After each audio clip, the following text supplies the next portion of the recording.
میں نے بھی سوچا نہیں تھا میری خود کی زندگی کے ساتھ کچھ ایسا ہوگا جو مجھے بدل کر رکھ دے گا۔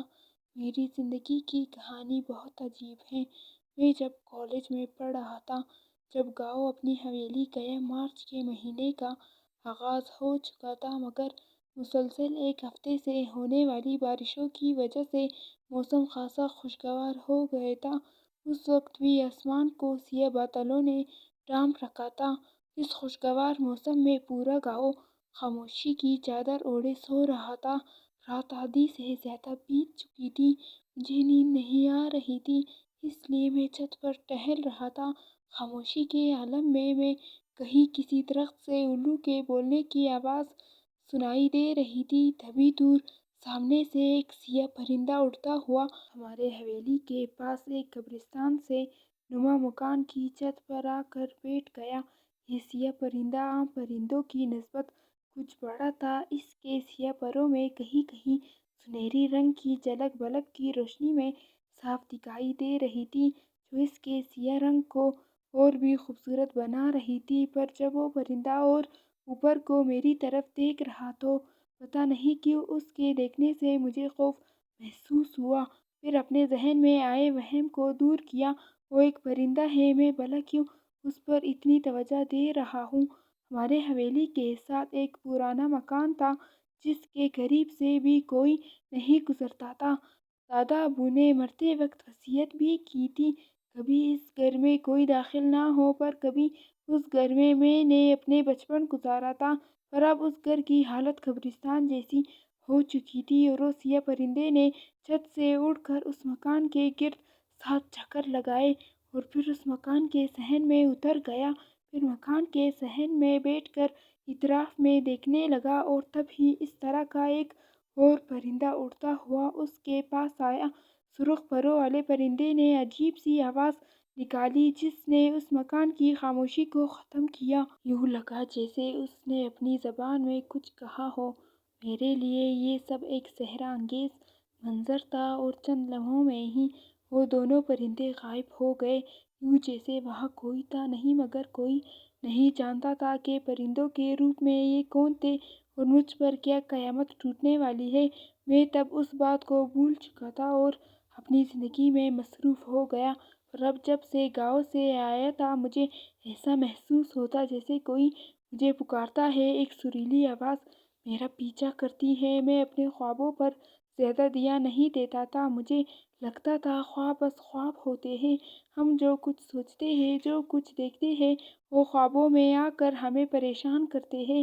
میرا اب ہاسٹل میں دل گھبرانے لگا تھا، اس لیے میں اپنے چچا کے گھر شفٹ ہو گیا تھا۔ وہ پہلے بھی بہت کہتے تھے، پر میں نے ہاسٹل میں رہنے کو ترجیح دی تھی، اور اتنے عرصے بعد میں خود چچا کے گھر شفٹ ہو گیا تھا۔ چچا کاروباری آدمی تھے اور شہر میں رہتے تھے۔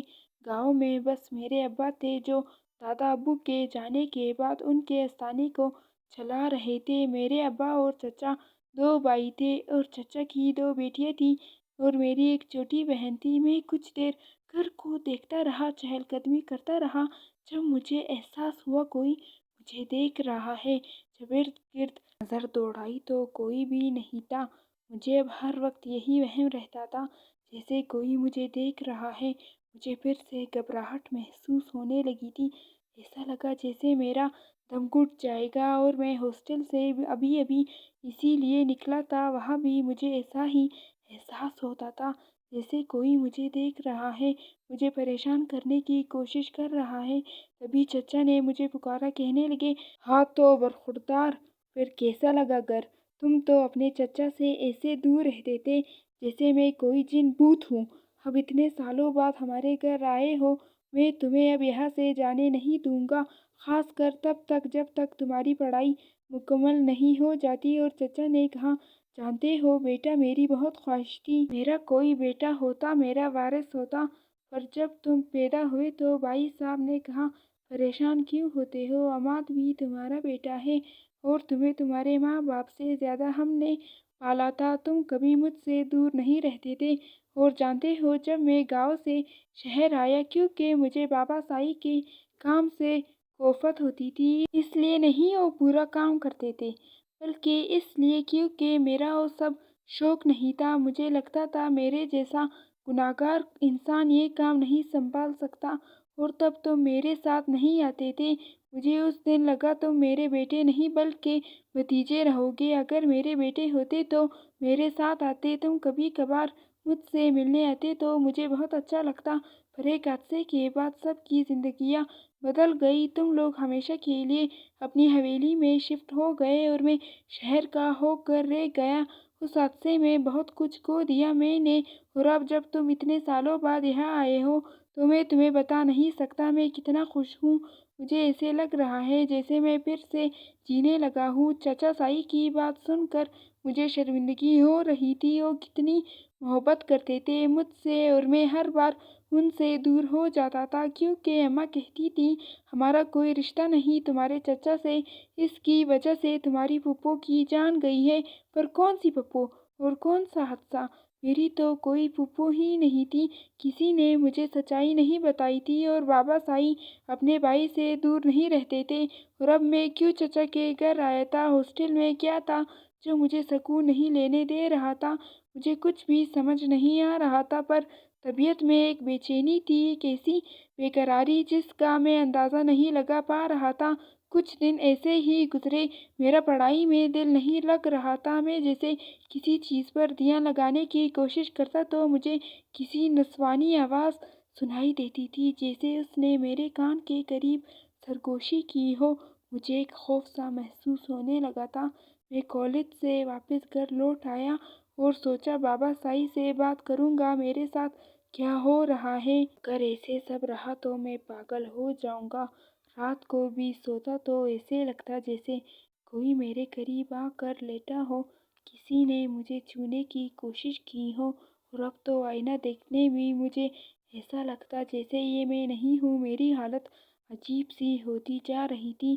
چچا نے بھی ایک دن مجھے کہا حماد بیٹا، اگر کوئی مسئلہ ہے تو مجھے بتا سکتے ہو، اور جب میں چچا سائی کو بتانے کی کوشش کرتا تو مجھے گونگتی طاری ہونے لگتی، اور چچا سائی کو لگتا میں زیادہ گھر سے باہر رہتا ہوں اور تھکن کی وجہ سے میرے ساتھ ایسا ہو رہا ہے۔ پر ایک دن مجھے ایسے لگا جیسے میرے کمرے میں کوئی آیا ہے۔ میں نے پورا کمرہ چھان مارا۔ میں نے خود ایک لڑکی کو کمرے میں دیکھا تھا اور پریشانی سے کمرے کے درمیان میں کھڑا تھا۔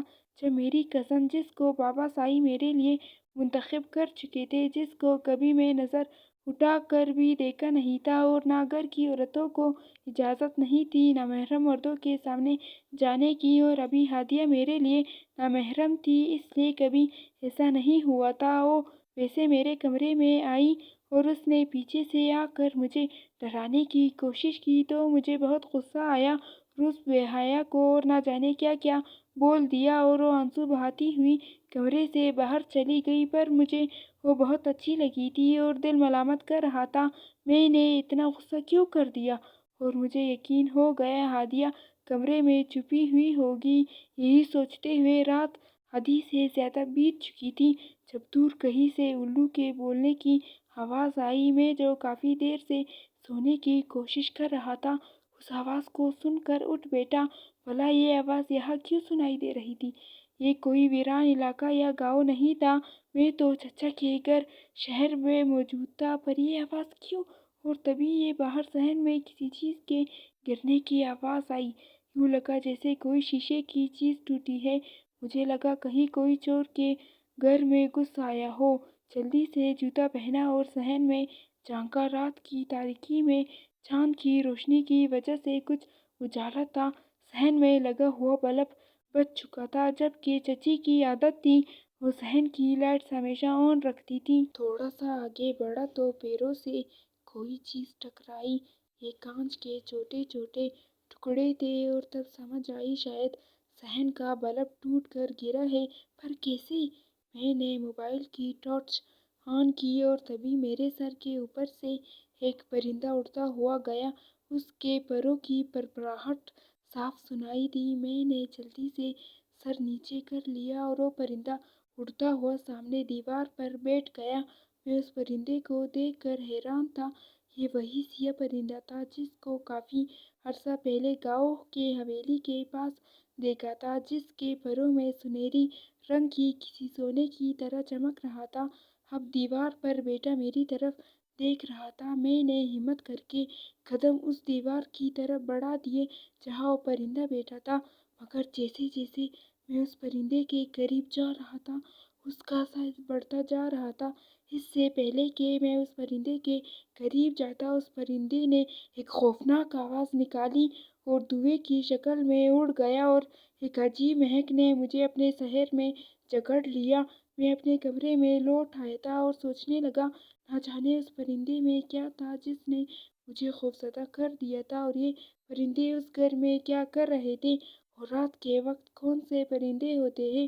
پرندے تو مغرب کے بعد ہی اپنے گھونسلوں میں چلے جاتے ہیں، وہ اگر پرندہ نہیں تھا تو پھر کیا تھا؟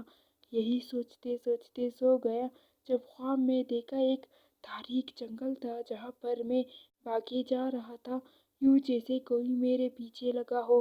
رات کی تاریکی میں جنگل اور بھی خوفناک لگ رہا تھا۔ میری سانس پھول چکی تھی، مجھ سے مزید بھاگا نہیں جا رہا تھا۔ یوں لگ رہا تھا جیسے میری ہمت جواب دے چکی ہے اور مجھے پھر سے وہی پرندے کی آواز سنائی دی، اور ایسے لگ رہا تھا جیسے وہ پرندہ میرے سر کے اوپر ہے، مجھے اپنے پنجوں میں جکڑ اٹھا کر لے جائے گا، اور وہ پرندہ میری طرف بڑھ رہا تھا۔ میں اٹھنا چاہ رہا تھا پر اٹھ نہیں پایا، میری ہمت جواب دے چکی تھی، اور اب وہ سیاہ پرندہ بالکل میرے سامنے تھا اور میرا راستہ روک کے میری آنکھوں میں دیکھ رہا تھا، اور اس کی آنکھوں سے خون ٹپکنے لگا، اور جیسے اس نے مجھے پنجہ مارنے کی کوشش کی تبھی ایک جھٹکے سے میری آنکھ کھلی تھی۔ میں پسینے سے شرابور تھا اور جلدی سے اٹھ کر سائڈ ٹیبل پر رکھے جگ سے پانی گلاس میں ڈالا اور ایک ہی سانس میں پی لیا، اور جب پانی کے گلاس پر اور پاس پڑے جگ پر نظر پڑی تو میں چیخ پڑا تھا۔ میں ایک لڑکا تھا پر جو خوف مجھے گھیرے ہوا تھا، میں ڈر چکا تھا۔ میں کوئی ڈرپوک انسان نہیں تھا، پر ایک چیز ہمیں حقیقت میں دکھائی دے تو ڈر محسوس ہوتا ہے۔ میری چیخ کی آواز سن کر چچی اور چچا بھاگتے ہوئے آئے تھے۔ میں نے جگ کی طرف اشارہ کیا تو جگ میں خون نہیں تھا بلکہ پانی پڑا تھا۔ چچا نے مجھے تسلی دی، کہنے لگے، بیٹا ضرور کوئی خواب دیکھا ہوگا، پریشان نہیں ہو، سو جاؤ۔ پر جس خواب کو میں دیکھ چکا تھا، جو کچھ پچھلے 6 ماہ سے ہو رہا تھا، میں یہ سب کسی سے بھی بیان نہیں کرنا چاہتا تھا۔ مجھے لگا تھا میں پیروں کا بیٹا، گدی نشین کا بیٹا ہوں، بھلا مجھے کیا ہو سکتا ہے؟ پر میرے ساتھ بہت کچھ غلط ہو رہا تھا، اور اب میں نے سوچ لیا بابا سائی سے بات کرتا ہوں۔ اور صبح اٹھتے جیسے بابا سائی کو فون کیا تو ماں جی نے بتایا بابا سائی سے کوئی چلا کاٹ رہے ہیں، اور جب تک وہ خود گھر نہ آ جائے کوئی بھی ان کے پاس نہیں جا سکتے، اور تم اپنے چچا کے گھر میں رہنا۔ تمہارے بابا سائی نے کہا تھا جب تک تم اپنے چچا کے گھر رہو گے محفوظ رہو گے، اور کوئی بھی کام کرنے میں جلد بازی مت کرنا۔ میں نے کہا ماں جی تو آپ تو چچا کے خلاف تھی، اب کیا ہوا؟ تو ماں جی نے کہا وہ پرانی بات ہے، تم سے جو کہہ رہی ہوں بس وہی کرنا۔ اور مجھے لگا ماں پھر سے نصیحتیں شروع کر چکی ہے، اس لیے میں نے جلدی سے فون بند کر دیا۔ مجھے آج کل ہر رشتے سے بیزاری محسوس ہو رہی تھی۔ میں اپنے دوست کی طرف نکل گیا جب مجھے راستے میں ایک لڑکی ملی، وہ بہت خوبصورت تھی، وہ میری گاڑی سے ٹکرائی تھی۔ میں نے اس کو لفٹ دینے کا کہا تو وہ گاڑی میں بیٹھ گئی۔ اس کی آواز بہت خوبصورت تھی، وہ کیا کہہ رہی تھی مجھے کچھ معلوم نہیں تھا، میں تو بس اس کی خوبصورتی کے سحر میں کھو چکا تھا۔ اور پھر کہاں اتری کہاں نہیں، مجھے کچھ خبر نہیں تھی۔ اب دن رات میں اسی کے بارے میں سوچتا، میرے خیالوں میں وہیں رہتی۔ جب چچی نے مجھے اکیلے مسکراتے دیکھا تو کہنے لگی، کس کو یاد کر کے اکیلے اکیلے مسکرایا جا رہا ہے؟ تو میں چچی سے نظریں چرانے لگا۔ وہ میری ماں کی جگہ تھی، مجھے ماں بن کر پالا تھا، اور میں بہت خوش نصیب تھا جس کو اتنی محبت کرنے والے رشتے ملے تھے جو مجھ پر جان دیتے تھے، میرا خیال ایسے رکھتے تھے جیسے میں کوئی بچہ ہوں، حالانکہ میری عمر 24 سال ہو چکی تھی۔ اب روز مجھے وہ لڑکی ملتی، میں گھر کم جاتا اور زیادہ وقت اس کے ساتھ گزارتا۔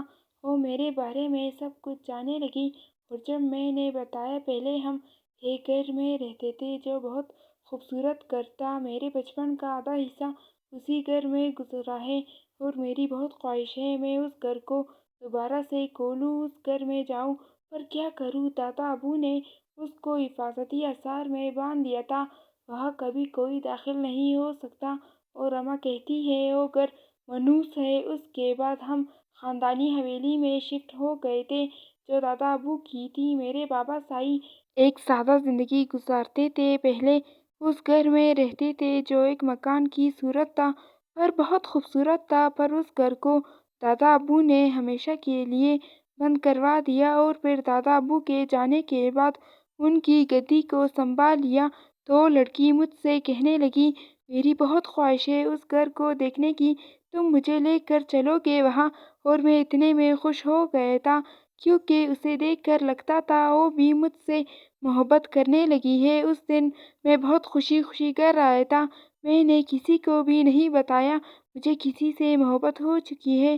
جب ہادیہ نے میرا راستہ روکا، کہنے لگی، تم آج کل کیا کرتے پھر رہے ہو؟ پڑھائی بھی ادھوری چھوڑ چکے ہو اور دیر سے گھر آتے ہو، مجھے بتاؤ کیا چل رہا ہے؟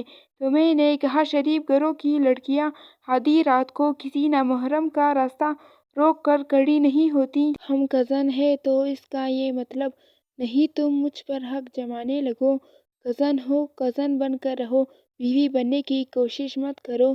تو اس نے کہا، یہ کون سی بڑی بات ہے؟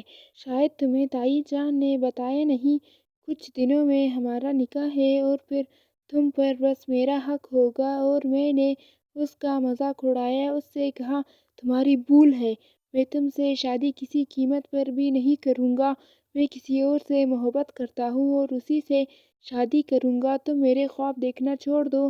اور میں اپنے کمرے میں چلا گیا۔ اب جو کچھ ہوا تھا اس کے بعد میرا چچا کے گھر رہنا بنتا نہیں تھا، اس لیے اسی رات میں نے گھر چھوڑ دیا اور ایک دوست کی مدد سے کرائے پہ مکان لے لیا۔ وہ مکان میرے رہنے کے قابل تو نہیں تھا، میں نے ہمیشہ آسائشوں بھری زندگی گزاری تھی، پر جس سے محبت کرتا تھا اس لڑکی نے مجھ سے کہا تھا وہ میرے ساتھ کہیں بھی رہ سکتی ہے، اور ابھی میں گھر سے پیسے بھی نہیں منگوا سکتا تھا۔ میں نے روحی جس لڑکی سے محبت کرتا تھا اس سے بات کی اور ہمارا نکاح سادگی سے ہو گیا، اور نکاح پر مجھے کچھ سمجھ نہیں آ رہی تھی، ایسا لگ رہا تھا جیسے میں جکڑ لیا گیا ہوں۔ اور جب شادی ہوئی تو بیوی کی خوبصورتی دیکھ کے دیوانہ ہو گیا، وہ بہت زیادہ حسین تھی۔ جب میں بیوی کو منہ دکھائی دینے لگا تو اس نے منع کر دیا اور بولی، ہمیشہ لڑکے منہ دکھائی دیتے ہیں، اس بار میں دوں گی، یہ کہتے وہ غسل خانے میں چلی گئی۔ جب واپس آئی تو میری چیخیں نکل گئی کیونکہ وہ ہاتھ میں اپنا سر اٹھائے ہوئی تھی اور خون کی پانی کی طرح بہہ رہا تھا اور میری جانب بڑھ رہی تھی۔ یہ ایسا منظر تھا جس کو دیکھ کر کسی کی بھی جان جا سکتی تھی۔ وہ اپنے سر کو ہاتھ میں اٹھائے ہوئے میری طرف بڑھ رہی تھی، اور تبھی مجھے اپنا خواب یاد آیا تھا جب ایک پرندہ خون سے بھرا میری طرف بڑھ رہا تھا۔ میں نے اس لڑکی سے پوچھا، تم کون ہو؟ تو وہ بننے لگی۔ اس کی آواز خوفناک تھی، اتنی کہ میں نے اپنے کانوں پر ہاتھ رکھ لیے تھے اور آنکھیں زور سے بند کر لی تھی۔ مجھے کہنے لگی، اب تمہارے باپ کو بتاؤں گی کسی کو کیسے قید کرتے ہیں، اب تم میرے شوہر ہو کر بھی تمہیں مجھ سے کوئی جدا نہیں کر سکتا، اب تم اسی وقت اس گھر میں لے کر چلو گے جہاں تمہارے دادا نے ہماری جنزادی سردار کو قید کر رکھا ہے۔ تم نہیں جانتے میں کتنی مشکلوں سے تمہارے قریب آئی ہوں۔ وہ جیسے جیسے میری قریب بڑھ رہی تھی میرا سانس بند ہوتا جا رہا تھا اور اس کے بعد مجھے کوئی ہوش نہیں رہا، میں کہاں ہوں؟ میں بے ہوش ہو چکا تھا، اور جب آنکھ کھلی میں اپنی حویلی میں موجود تھا اور میرے ارد گرد دائرہ لگایا گیا تھا جس کے درمیان میں پڑا تھا، اور بابا سائی آنکھیں بند کیے ایک پرندے کو ہاتھ میں پکڑے بیٹھے تھے، اور یہ وہی پرندہ تھا جس کو اکثر مکان کے اور چچا کے گھر دیکھ چکا تھا۔ وہ کوئی عام پرندہ نہیں تھا بلکہ جنات کا جوڑا تھا جو اپنی جنزادی کو آزاد کروانا چاہتے تھے۔ مجھے اٹھتا دیکھ کر بابا سائی نے میری طرف دیکھا، ان کی آنکھوں میں غصہ تھا۔ بابا سائی نے کہا، جو غلطی تم نے کی ہے اس کی سزا تمہیں ضرور ملے گی، آج سے تم اس گھر سے، اس شہر سے بہت دور زندگی گزارو گے۔ جب مجھے لگا تمہیں احساس ہو گیا تب تمہیں واپس بلا لیا جائے گا اور ایک دم خادم کو کہا مجھے چھوڑ آئے۔ پر میں نے بابا سائی سے کہا ایک بار مجھے حقیقت بتا دے، پھر میں خود چلا جاؤں گا۔ آپ کیسے اپنے اکلوتے بیٹے کو خود سے جدا کر سکتے ہیں؟ مجھے بھی تو پتہ چلے میں نے کیا کر دیا ہے۔ تب بابا سائی نے مجھے جو کچھ بتایا اسے سن کر مجھے اپنی روح فنا ہوئی محسوس ہوئی۔ میرے بابا سائی نے بتایا کہ ہم 2 بھائی تھے اور ہماری ایک بہن تھی جو ہم سے بڑی تھی۔ ہم سب کی اس میں جان بستی تھی۔ جب ایک دن وہ گھر واپس آئی تو اس کی طبیعت عجیب سی ہو رہی تھی اور وہ گھر آ کر رونے لگی اور پھر اسے تیز بخار ہو گیا۔ جب پتہ چلا اس کو ایک جنزادے نے اپنی قید میں قید کر لیا ہے اور بابا سائی نے اس جنزاد کو اپنی قید میں قید کر لیا اور اس کو سزا کے طور پر بند کر دیا۔ تمہارے چچا کو پتہ نہیں تھا، وہ زیادہ شہر میں رہتے تھے، وہی تعلیم حاصل کر رہے تھے اور واپسی پر گاڑی خراب ہو گئی تو پیدل سفر کرنے لگے اور قیدیوں سے ہوتے ہوئے ایک درخت کے چھاؤں میں بیٹھ گئے تو وہاں دیکھا کہ ایک خوبصورت پرندہ قید ہے اور ان سے غلطی ہوئی تھی۔ انہوں نے اس پنجرے کو کھول دیا تھا اور وہ پرندہ نہیں تھا بلکہ وہی جن ذات تھا جس نے تمہاری پھوپھو پر سحر کیا تھا، اور وہ جن ذات تمہارے چچا کے جسم میں داخل ہو گیا تھا اور اسی کے ذریعے وہ گھر میں داخل ہو گیا تھا، جس کے گھر میں داخل ہوتے ہی تمہاری پھوپھو کی جان چلی گئی۔ ان جن زادوں نے ایک گروہ کی شکل میں ہم پر حملہ کیا تھا اور تمہارے دادا نے اس جن ذات کو مار دیا جو اس جن ذات کی بیوی تھی، اور اس کے ساتھ جو بھی آئے تھے ان سب کو اس گھر کے صحن میں قید کر دیا جہاں سے وہ ساری عمر نکل نہیں سکتی تھی جب تک ہمارے گھر کا کوئی فرد اس گھر میں داخل نہ ہو جائے۔ تمہاری پھوپھو کے مر جانے کے بعد اس گھر کو تمہارے دادا نے ہمیشہ کے لیے بند کر دیا۔ جنات پرندوں کی شکل میں آتے رہے اور ایک دن انہوں نے تمہیں دیکھ لیا کیونکہ وہ پرندوں کی شکل میں صرف تمہیں نظر آئے تھے، اور انہوں نے تمہیں اپنے شہر میں لینا شروع کر دیا اور تمہارا ہر جگہ پیچھا کیا۔ میں نے تم پر حفاظتی حصار باندھ دیا تھا اور تمہیں ہاسٹل سے تمہارے چچا کے گھر بھیج دیا تھا، پر میں نہیں جانتا تھا میرا بیٹا اتنا نادان نکلے گا، اور ایک جنزادی نے بہت محبت کا زہر پھونک کر تمہیں ہر شے سے بیگانہ کر دیا اور تم نے اپنے چچا کا گھر چھوڑ کر اس سے نکاح کر لیا۔ اگر مجھے ہادیہ نہ بتاتی تم کس سے محبت کرنے لگے ہو تو میں کبھی تم تک نہیں پہنچ پاتا اور کبھی تمہیں نہ بچا سکتا۔ میں سمجھتا تھا میرا بیٹا بہت سمجھدار ہے، پر وہ تو خود حفاظتی دعائیں پڑھنا بھول چکا تھا، جو خود اپنا حصار باندھ کر سونا بھول چکا تھا، بلکہ ایک دنیاوی زندگی کی بھاگ دوڑ میں بہت آگے نکل چکا تھا۔ بابا سائی سب کہہ کر خاموش ہو چکے تھے۔ میں نے کھڑا ہونے کی کوشش کی تو مجھے ایسے لگا جیسے کسی نے میرا خون نچوڑ لیا ہو۔ مجھ سے کھڑا نہیں ہوا جا رہا تھا۔ کتنے ماہ لگے تھے مجھے یہ سب سمجھنے میں۔ جو کچھ میرے ساتھ ہوا وہ کوئی خواب نہیں تھا بلکہ ایک حقیقت تھی۔ جنات ہوتے ہیں جو کبھی بھی کسی کا روپ اختیار کر سکتے ہیں۔ مجھے گھر سے نکالے 4 سال ہو چکے تھے اور ان 4 سالوں میں جو زندگی میں نے جی لی تھی اس کے بعد مجھے اندازہ ہو گیا تھا زندگی مسلسل مشقت کا نام ہے، جہاں جو لوگ نظر آتے ہیں ویسے ہوتے نہیں ہیں۔ کچھ انسان بھی شیطان کا روپ اپنائے ہوئے ہیں جو کسی کے نہیں ہوتے۔ بہت ٹھوکریں کھائی تھیں، ویسے ہوتے نہیں ہیں۔ کچھ انسان بھی شیطان کا روپ اپنائے ہوئے ہیں جو کسی کے نہیں ہوتے۔ بہت ٹھوکریں کھائی تھیں میں نے اور ہادیہ میرے چچا کی بیٹی میرے نکاح میں تھی، اس سے شادی ہو چکی تھی اور اس کے کہنے پر بابا نے مجھے معاف کر دیا تھا۔ زندگی میں اپنے بچے اور مخلص رشتوں کی قدر کرنی چاہیے۔ کبھی اپنے ماں باپ کے فیصلوں کو ٹھکرا کر کسی اجنبی پر اعتبار نہیں کرنا چاہیے، کیونکہ ہر بار زندگی سنبھلنے کا موقع نہیں دیتی۔